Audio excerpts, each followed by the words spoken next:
নমস্কার, দেখছেন Kolkata TV digital. আমি অভিক এই মুহূর্তে আপনাদের সঙ্গে রয়েছি।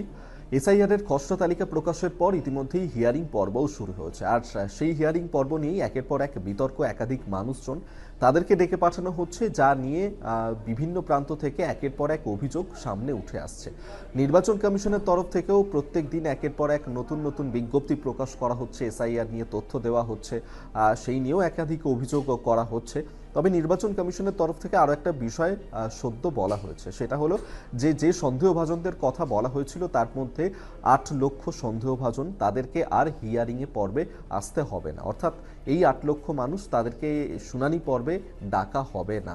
সেক্ষেত্রে কি বলা হচ্ছে যে খসড়া তালিকা প্রকাশের পর নির্বাচন কমিশনের তরফ থেকে যে কথা বলা হয়েছিল যে সন্দেহভাজন রয়েছে প্রায় ওই ১,৩৬,০০,০০০ মানুষ, তারা সন্দেহভাজনের তালিকাতে রয়েছেন এবং একাধিক তথ্য নিয়ে সেখানে ত্রুটি বিচ্যুতি দেখা দিয়েছিল, যার কারণেই নির্বাচন কমিশন তারা মনে করছিলেন যে তাদের আরেকবার সেই তথ্যগুলো যাচাই করে দেখার প্রয়োজন রয়েছে এবং প্রথমে ১২টা, তারপর যদিও সেটা ১৩টা করা হয়। এই ১৩টা নথির মধ্যে যে নথিগুলো এই এসআইআর এর খসড়া তালিকায় নাম সংযোজন করার জন্য প্রয়োজন রয়েছে, সেই নথিগুলো সঠিকভাবে দেখার প্রয়োজন রয়েছে বলেই তারা মনে করছেন এবং সেক্ষেত্রেই একের পর এক এই শুনানি পর্বে মানুষজন তাদেরকে ডাকা হচ্ছিল।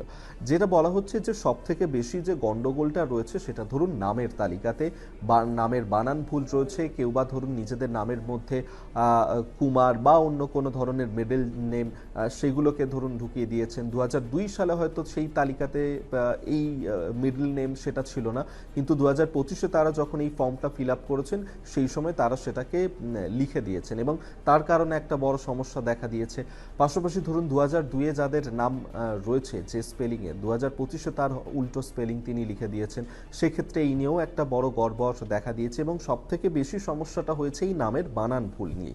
এক্ষেত্রে যে সংখ্যাটা দাঁড়িয়েছে সেটা হচ্ছে যে প্রায় ৮৫ লক্ষ মানুষ তারা এই ভুল ভ্রান্তিতে রয়েছেন এবং এই ৮৫ লক্ষ মানুষের মধ্যেই ৮ লক্ষ মানুষ তাদের যে নথি চাওয়া হয়েছিল বিএলওরা, তারা সঠিকভাবে সেই নথি তারা জমা দিয়েছেন এবং বলা হয়েছিল যাতে অনলাইনের মাধ্যমে এই নথিগুলো দেওয়া হয় এবং সেই অনলাইনের মাধ্যমে এই নথি তারা সাবমিট করেছেন বিএলওরা, আর তারপরেই সেগুলোকে যাচাই করা হয়েছে। তারপর দেখা গেছে যে ৮ লক্ষ মানুষ যাদের সন্দেহভাজন বলে মনে করা হচ্ছিল আপাতত তাদের আর এই শুনানির দরকার নেই।